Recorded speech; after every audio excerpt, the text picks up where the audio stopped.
इंसान धन दौलत मोह माया पैसे लालच में इस तरह फंस चुका है कि आजकल अपने बूढ़े माँ बाप को वृद्धाश्रम में छोड़ आता है। वहीं दूसरी तरफ आज मैं आपको ऐसे धर्मात्मा 80 साल के बुजुर्ग भाटिया अंकल के पास लेकर आया हूँ, जो लोगों को इस भीषण गर्मी में मात्र 2 रुपए में जलजीरा पिलाकर करते हैं असली समाज सेवा। जिसके लिए हमारे भाटिया अंकल सुबह 10 बजे रिक्शे में सारा सामान लोड कर अपने ठिये पर आ जाते हैं, जहां पर एक एक करके रिक्शे से सामान उतारना स्टार्ट कर देते हैं। और अंकल जी की उम्र इतनी हो चुकी है कि बहुत बार इनका डब्बा हाथ से फिसल जाता है और उनका सामान भी रोड पर बिखर जाता है। फिर भी अंकल जी हिम्मत नहीं हारते, फिर आते हैं अपना टेबल लेकर, जहाँ पर अपना जलजीरे का सारा सेटअप करेंगे। उसके बाद अपने ड्राम लेकर आते हैं और अंकल जी 2 ड्राम के अंदर भरकर जलजीरा बनाते हैं, क्योंकि भाई 2 रुपए में पिलाते हैं तो यहाँ पे पीने वाले लोगों की भीड़ लगी रहती है। और अंकल जी इतने बुजुर्ग हैं फिर भी इतनी मेहनत करते हैं, और ये देखकर मेरे मन में तो इनके लिए दया आ गई। लेकिन भाई आप दया ना दिखाएं, इनके पास जाएं और इनका 2 रुपए का जलजीरा जरूर से पिएं। और आप देख सकते हैं अंकल जी अपने घर से ही सारे जलजीरे का मसाला बनाकर लाते हैं, और इनकी स्पेशल चटनी होती है जिनको 2 डब्बों में घर से बनाकर लाते हैं और इसी के अंदर पैक करके लेकर आते हैं। फिर यहाँ पर एक एक करके सारा का सारा सेटअप करने के बाद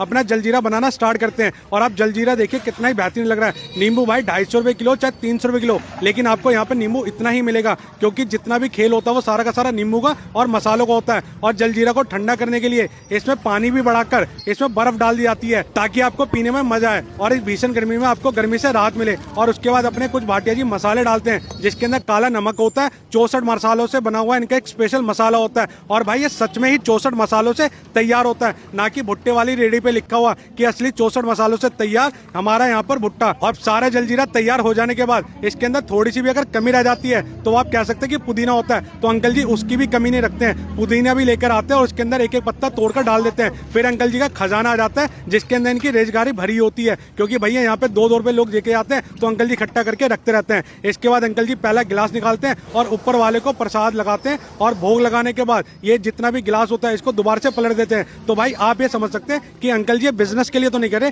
ये एक तरह की समाज सेवा है, क्योंकि इस जलजीरे को एक प्रसाद के तौर पे लोगों को पिलाया जाता है। और 2 रुपए भी अंकल जी इसलिए लेते हैं ताकि ये दोबारा से वही जलजीरा बनाकर ला सके और लोगों को पिला सके। और जैसे ही अंकल जी अपना जलजीरा तैयार करते हैं, यहाँ पे पीने वाले लोगों की भीड़ लग जाती है। भाई गिलास तो लोग लेते ही लेते हैं, यहाँ पे लोग अपनी बोतलें भी घर से लेके आते हैं और बोतलें भी भरवा के लेके आते हैं। और अंकल जी यहाँ पे बहुत बढ़िया अंग्रेजी बोलते हैं, क्योंकि अंकल जी की एक बेटी है जो जर्मनी में डॉक्टर है। तो भैया अंकल जी को पैसे की कोई कमी नहीं है, बस इनको आशीर्वाद लेना आप लोगों का। अभी आप देख सकते हैं अंकल जी बढ़िया सी बोतलें भर भर के देते हैं, और बोतलों का भी रेट भाई मात्र 10 रुपए। 10 रुपए की आज के टाइम में पानी की बोतल आती है, वही अंकल जी आपको 10 रुपए के अंदर जलजीरे की बोतल भर के देते हैं। तो भैया मैं भी अपना गिलास लगवाता हूँ और आपको टेस्ट करके बताता हूँ। भाई मैंने इनका जलजीरा टेस्ट किया, बहुत ही बढ़िया था स्वाद में, और फायदेमंद भी बहुत ज्यादा था। अगर आपको पेट की कोई भी गैस की समस्या रहती है तो आप जरूर से जाए सादरा के अंदर बलबीर नगर में